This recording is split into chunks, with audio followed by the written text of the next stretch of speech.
नगरीय प्रशासन मंत्री भूपेंद्र सिंह ने कांग्रेस पर बड़ा आरोप लगाया था और कहा था कि कांग्रेस लगातार मेरे और भाजपा के बड़े नेताओं के खिलाफ षड्यंत्र करती रहती है, क्योंकि चुनाव में उनके पास कोई मुद्दे नहीं है।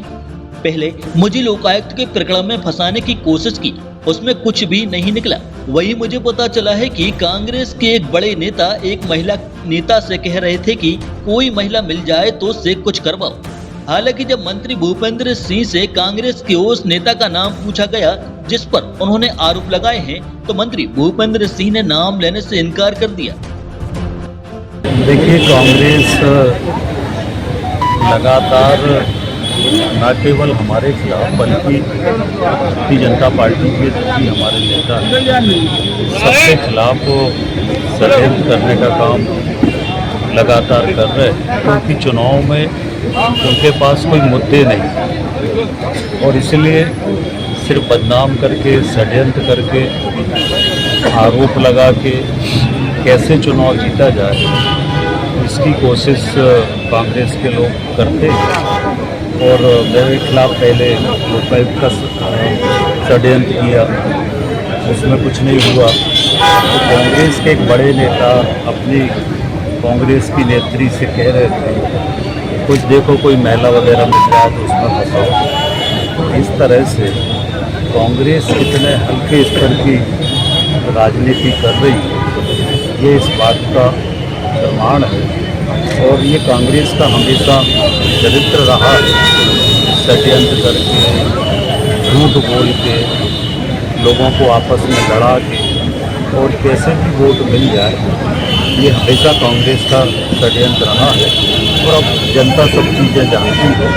अब टेक्नोलॉजी का युग है, हर घर में टीवी है, हर घर में मोबाइल है, हर हाथ में मोबाइल है और इसलिए कोई भी किसी के खिलाफ कुछ भी षड्यंत्र करे, ऐसे षड्यंत्रों में कुछ देर के लिए परेशानी हो सकती है, परंतु सत्य तो सामने आता ही। कौन नेता उनमें से एक है, मैं नाम नहीं लेना चाहता, पर जो बड़े नेता, काफ़ी बड़े नेता हैं, उनके द्वारा ये बात एक कांग्रेस की महिला नेत्री से कही है, ये 100% सही है।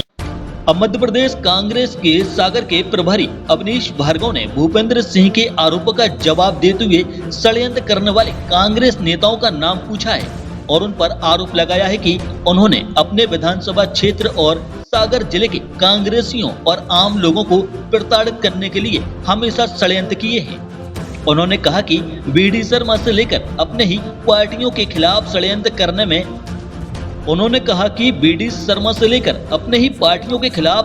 करने में भी भूपेंद्र सिंह ने कोई कसर नहीं छोड़ी है।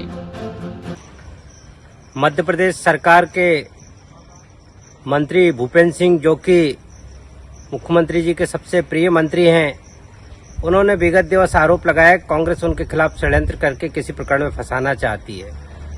जिस तरीके से भूपेंद्र सिंह जी ने खुरई में राजनीति की है, कांग्रेस के लोगों पे अत्याचार अन्याय किए हैं, उनके नेतृत्व को खत्म किया है, लोगों के मकान तोड़े हैं, लोगों का व्यवसाय छीना है और समाज विशेष के लोगों को प्रताड़ित करने का काम भूपेंद्र सिंह ने किया है। और मध्य प्रदेश सरकार के जो गृह मंत्री रहे हों और मुख्यमंत्री के इतने खास हैं, उनके खिलाफ षड्यंत्र हो सकता है तो मध्य प्रदेश की जनता कैसे सुरक्षित रह सकती है? भूपेंद्र सिंह जी को ये जनता के सामने बताना चाहिए, स्पष्ट करना चाहिए कौन सा कांग्रेसी उनके खिलाफ षड्यंत्र रच रहा है। षड्यंत्र की राजनीति तो भूपेंद्र सिंह करते हैं और उनके खुद के 2 मंत्री गोपाल भार्गव, गोविंद राजपूत और 2 विधायक प्रदीप लारिया और शैलेंद्र जैन ने मुख्यमंत्री के सामने खुद खड़ा होकर कहा था कि इनकी तानाशाही को नहीं रोका गया तो हम लोग इस्तीफा दे देंगे। इसके पूर्व में इन्होंने लक्ष्मी नारायण यादव जी, जो भारतीय जनता पार्टी के नेता रहे, पूर्व सांसद रहे, उनको षड्यंत्र करके घर बिठाया है। एक के बाद एक षड्यंत्र रचने का काम मंत्री भूपेंद्र सिंह कर रहे हैं। खुद भारतीय जनता पार्टी के प्रदेश अध्यक्ष विष्णु दत्त शर्मा के खिलाफ इनने किस तरीके से षड्यंत्र रचवाए, ये सबको पता है। अब किस षड्यंत्र का शिकार भूपेंद्र सिंह होंगे? निश्चित तौर पे खुरई में कांग्रेस को नुकसान हुआ है, प्रत्याशियों को नुकसान हुआ है, वहां के पूर्व प्रत्याशी को जिस तरीके प्रताड़ित तो परेशान किया, वो घर बैठ गए। लेकिन मैं कह सकता हूं खुरई में लोकतंत्र की भी हत्या हुई है। ऐसे में मंत्री का इस तरीके का आरोप लगाना अपने आप में ओछी मानसिकता का परिचायक है और मैं कह सकता हूं कि खुरई की जनता को न्याय दिलाने के लिए इस बार हम सब संकल्पित हैं।